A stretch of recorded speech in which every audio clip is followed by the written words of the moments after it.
আসছে 6 জুন রাজগঞ্জ বাজারে ব্যবসায়ী পরিচালনা কমিটির নির্বাচন। প্রার্থীরা ঘুরছে ভোটারদের ধারে ধারে, দিচ্ছে বিভিন্ন উন্নয়নমূলক প্রতিশ্রুতি। নির্বাচনে যুগ্ম সাধারণ সম্পাদক পদে হরিণ মার্কা নিয়ে দাঁড়িয়েছেন মোহাম্মদ ফয়সাল। বৃহস্পতিবার সন্ধ্যায় রাজগঞ্জ বাজারে প্রচার প্রচারণাকালে তিনি বলেন, আমি যদি নির্বাচিত হই রাজগঞ্জ বাজারে বিভিন্ন সমস্যা সমাধানের চেষ্টা করব এবং ব্যবসায়ীদের সুখে দুঃখে পাশে থাকব। রাজগঞ্জ বাজারকে একটি মডেল বাজার হিসেবে রূপান্তরিত করব।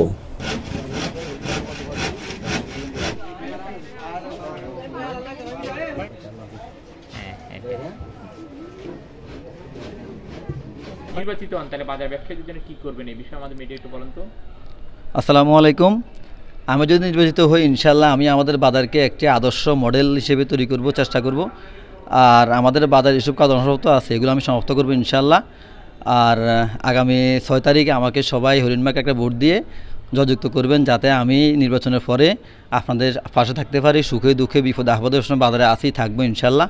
এই প্রত্যাশা নিয়ে আমি আশা করি আল্লাহর দরবারে।